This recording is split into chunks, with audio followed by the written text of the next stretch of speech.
Hey, Basement Tapes 298 here, folks. That 70s card show. 1977.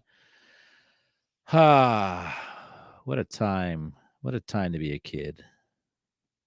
What a time to be a kid before your metabolism slows down. Get all chunky. Spend all your time on the couch. Before acne, before girls, we had our 77 Kellogg's set. And got 57 of these. And man, I probably ate a lot of Frosted Flakes back in the days, right? Let's look at Beckett OPG. It says there's 61 of them, but it is a 57 card set. So I got them all. $1.63 average value, $99.25 total value, 40 to 80 bucks for a set of these, they say. Remember, Kellogg's was made cereal. They certainly didn't do a good job of making cards due to all the misprints and the misinformation on the back. I don't know whether it was Kellogg's or Exograph. Obviously, it was probably Exograph.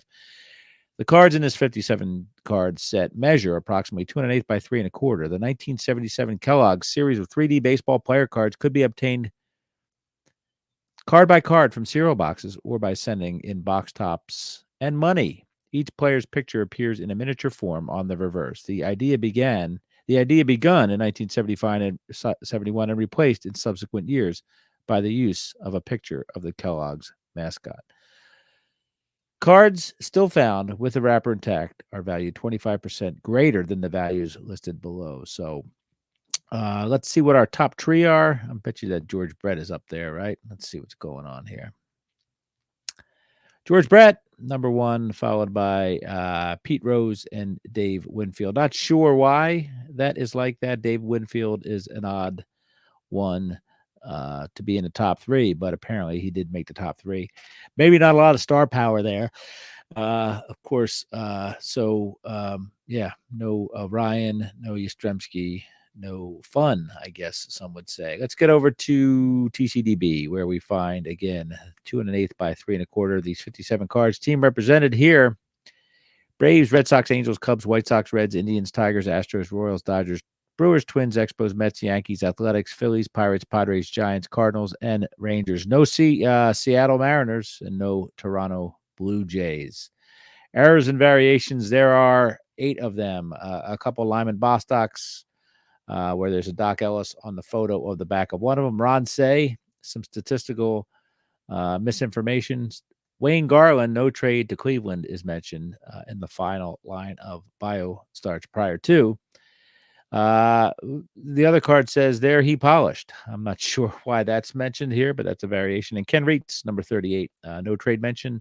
And his corrected card says last trade, or variation says last trade mentioned. Hall of Famers, there's only 6.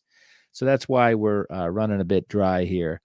Fergie Jenkins, George Brett, Dave Winfield, Raleigh Fingers, Rod Carew, and Steve Carlton. Not sure what happened here, maybe, with the players that were supplied to Kellogg's for this set, but there is not a lot of Hall of Famers. So bummer. Here is a box of Frosted Flakes from 1977. You get a Sporting News subscription there on the spine. I think that's $6 a year, maybe. And inside, it's great free inside 3D baseball card supplied to you. This is a sort of a Tequila Sunrise set if you are following the Astros at the time. Kids, you get a free 3D baseball card inside this package. Sit down to breakfast with Tony and get a colorful 3-dimensional picture card of your favorite Major League Baseball players. 57 different 3D baseball cards in the series. Get one free in each specially marked package of Kellogg's Sugar Frosted Flakes cereal. So there's a redundancy here of information that should be obvious, and it's displayed twice on the back and at least once on the front. But anyway, kids had a short attention span, so by the time they're reading one sentence, they probably forgot, and you had to repeat it in the next sentence or paragraph. So here's a sell sheet and ad. Get a free 3D baseball card in Kellogg's Sugar Frosted Flakes, and it gets blurry from there. No matter what my eyes, corrective vision I apply to my eyes, I can't read that at all. Trivia says here cards were available individually through purchase of specially marked cereal boxes or as a complete set through box top mail-in offer.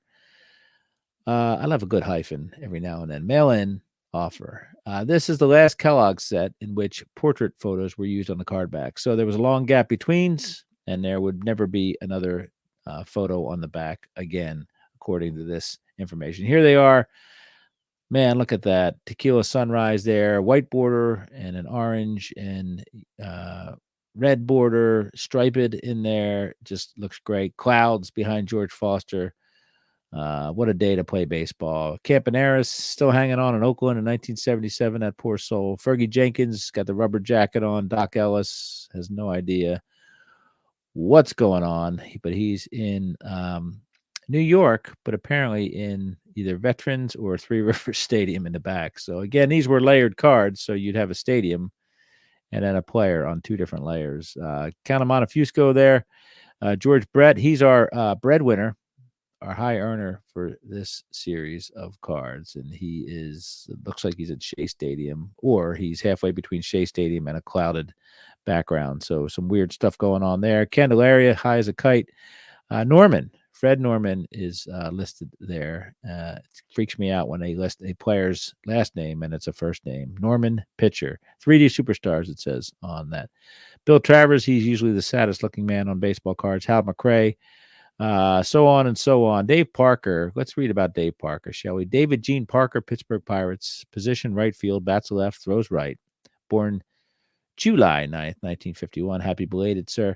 Height 6'5", weight 225 pounds. His hobby, oddly enough, is sports. And this is an officially authorized card. Pirates logo back there, MLB logo, MLBPA logo, and another picture of David Gene Parker. And at this point, David Gene Parker has a career 304 average. His major league totals are there. And let's see what they have to say, shall we? Destined soon to be one of the NL's superstars, the 6'5" Parker's .313 batting average last year was enough to raise his career mark to 304. Endowed with a strong arm and a blazing turn of speed for a 225-pounder, Dave has yet to fulfill his promise as a home run hitter, although he has hit 38 the past 2 seasons. Baseball observers predict Parker will one day be among the top power men. Sorry about that. I thought it said zoo. A frontier, a former three-sport star at Curtis Tech High School in his native Cincinnati. Dave has shown flashes of unusual power. For instance, he has hit tape measure homers in New York's Shea Stadium and Chicago's Wrigley Field. In 1975, he narrowly missed propelling a ball over the roof of the distant right field stands at Dodger Stadium. After hitting .314 at Bradenton in the Rookie League in 1970, Dave compiled several 300-plus batting averages as he advanced quickly through the Pittsburgh system to the Major League plateau.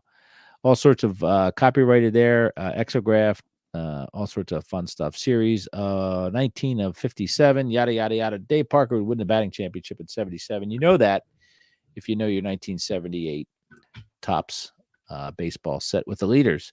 Pete Rose is in there, of course. Wayne Garland, 2 Wayne Garlands. Tom Poquette from Motel 6. Ron LaFleur, Mark Fidrich. We're still holding on to the Fidrich dream at that point.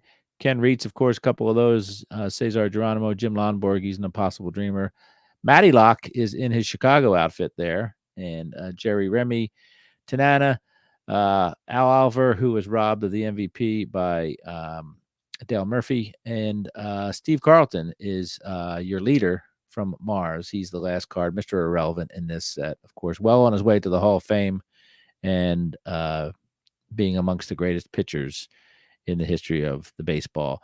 So that's 1977 Kellogg's 3D Superstars, Basement Tapes number 298. Sorry about that. I have my computers all set up in a weird fashion today, and I'm looking over shoulders and all that stuff. Plus, my dog's breathing awfully loud now. So anyway, thanks for tuning in, everybody. We'll see you at the bottom of the empty bowl of sugar-coated Frosted Flakes.